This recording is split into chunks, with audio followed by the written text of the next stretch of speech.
Talvez alguns de vocês nem fossem nascidos ainda, mas durante muito tempo a Nokia foi uma das maiores marcas de celulares do mundo. Mas o que aconteceu com a Nokia para que ela desaparecesse do mercado? Como uma marca tão expressiva pode ter simplesmente desaparecido? Para começo de conversa, a marca não desapareceu, apenas está um pouco mais discreta no mercado.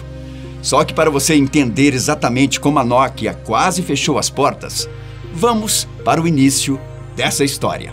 Você pode até não acreditar, mas no começo de tudo, antes mesmo de produzir celulares, a Nokia era uma fábrica de papel. Embora a maioria das pessoas se lembre da empresa apenas quando falamos de celulares, ela começou como uma fábrica de papel fundada em 1865 pelo engenheiro de mineração Fredrik Idestad, no sudoeste da Finlândia. Só que nessa época, a fábrica ainda nem se chamava Nokia. Foi só quando abriram uma segunda unidade à beira do rio Nokianvirta que surgiu o nome Nokia. Na verdade, Fredrik batizou a empresa como Nokia AB no ano de 1871. Mais ou menos 30 anos depois, a empresa deixou de trabalhar com a produção de papel e migrou para o setor de geração de energia elétrica. E para entender melhor a história da Nokia, eu preciso contextualizar outras histórias de duas importantes empresas finlandesas. Enquanto essa transição acontecia, um homem chamado Eduard Pollon fundou uma empresa de borracha finlandesa em 1898. E Arvid Wikström abriu uma empresa de cabos finlandesa em 1912. Mas qual a relação dessas empresas com a Nokia? Em 1918, Eduard Pollon se tornou sócio da Nokia para garantir o acesso aos recursos de energia elétrica. Pouco tempo depois, Arvid Wikström também passou a fazer parte do conglomerado.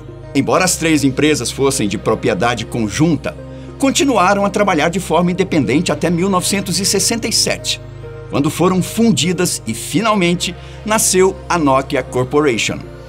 A empresa recém-formada concentrava-se principalmente em 4 mercados: papel, eletrônicos, borracha e cabos.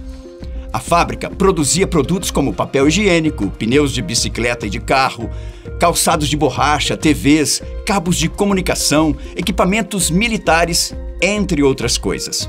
Mais de uma década depois, a Nokia fez um empreendimento conjunto com a Salora, uma fabricante de TVs, para criar a Mobira Oy, uma empresa de rádio e telefonia. Se antes a empresa fabricava papel, cabos e borrachas, aos poucos a Nokia foi migrando para o ramo da comunicação. Pouco tempo depois, surgiu o primeiro sistema celular internacional do mundo, chamado de Rede de Telefonia Móvel Nórdica, que conectava a Suécia, a Dinamarca, a Noruega e a Finlândia. A invenção foi seguida do primeiro telefone para automóveis, chamado Mobira Seneita, que pesava incríveis 10 quilos. Você consegue imaginar um celular com todo esse peso? Pois é, décadas atrás, os celulares eram exatamente assim. Em 1984, surgiu mais uma mudança na Nokia. Nessa ocasião, em vez de fazer uma parceria com a Salora, a Nokia decidiu comprar a empresa e mudou o nome de sua unidade de telecomunicações para Nokia Mobira Oy. Esse mesmo ano também foi marcado pelo lançamento do Mobira Talkman, que foi anunciado como um dos primeiros telefones transportáveis. Claro que estava longe de ser igual ao celular que usamos hoje, mas pelo menos não pesava 10 quilos. Porém, essa tecnologia já permitia que as pessoas pudessem usar o aparelho tanto fora quanto dentro do carro. Mais de um século depois da fundação da Nokia, ou melhor, da fábrica de papel fundada na Finlândia, a empresa parecia estar no caminho do sucesso e era questão de tempo para se tornar conhecida no mundo todo. Além de estar muito bem consolidada no ramo da comunicação, seus produtos eram cada vez mais compactos. No final dos anos 80, surgiu um ainda mais compacto chamado Mobira Cityman 900. Mas eu não estou falando de qualquer aparelho. Na verdade, era o primeiro telefone móvel do mundo. O Mobira Cityman 900 não era tão pesado e não precisava de um veículo para funcionar. O aparelho se tornou icônico e recebeu o apelido de Gorba, em homenagem ao presidente da União Soviética, Mikhail Gorbachev, que usou o aparelho para fazer uma ligação entre Moscou e Helsinki, a capital da Finlândia, em uma jogada de marketing da Nokia. Contudo, não só de sucesso vive uma empresa. Assim como qualquer outra, a Nokia também teve seus altos e baixos. Em 1988, pela primeira vez em sua história, a Nokia entrava em crise. Houve uma queda considerável nos lucros, principalmente por causa da forte concorrência dos preços no mercado de eletrônicos. Além disso, o presidente da empresa tirou sua própria vida, supostamente por causa dos problemas que começaram a surgir. Porém, a nova direção da Nokia conseguiu reverter a situação, fazendo inúmeras mudanças na empresa e dividindo a marca em 6 unidades: telecomunicações, eletroeletrônicos, cabos e maquinários, dados, telefonia móvel e indústrias básicas. O conglomerado só precisava ser organizado para que tudo desse certo. A nova direção também mudou o nome da empresa. A corporação deixou de se chamar Nokia Mobira Oy para se tornar a Nokia Mobile Phones. Todas essas mudanças trouxeram resultados extremamente positivos. Com o objetivo de focar ainda mais no mercado de comunicações, a empresa decidiu vender os setores e se concentrar no mercado de telecomunicações. E para que isso acontecesse, todos os outros setores foram vendidos. Foi então que o mundo conheceu uma tecnologia inédita, a chamada GSM. Para quem não sabe, GSM é a sigla para Global System for Mobile, ou Sistema Global para Comunicações Móveis. Essa é a tecnologia usada pelos celulares no mundo todo. E para acompanhar a tecnologia, a Nokia lançou o primeiro celular GSM da marca, o Nokia 1011, também conhecido como Mobira Sitman 2000. O aparelho era uma tecnologia super avançada na época. Além de fazer chamadas dos lugares mais inesperados, o aparelho tinha capacidade para armazenar 99 contatos na agenda. Hoje isso pode parecer algo insignificante, mas acredite, para a época era algo totalmente inovador. Pouco tempo depois veio a série 2100. Os planos da Nokia eram vender cerca de 400 mil unidades. Porém, o que aconteceu foi algo bem diferente e surpreendente. Foram mais de 20 milhões de aparelhos vendidos em todo o mundo. Em 1996, surgiu o Nokia 9000 Communicator, que era uma espécie de canivete suíço da comunicação. O aparelho permitia não só ligar, mas também enviar e-mail, fax, navegar na internet e também apresentava recursos de processamento de texto e planilhas. Para você ter uma ideia, só no ano de 1998, mais de 40 milhões de aparelhos foram comercializados.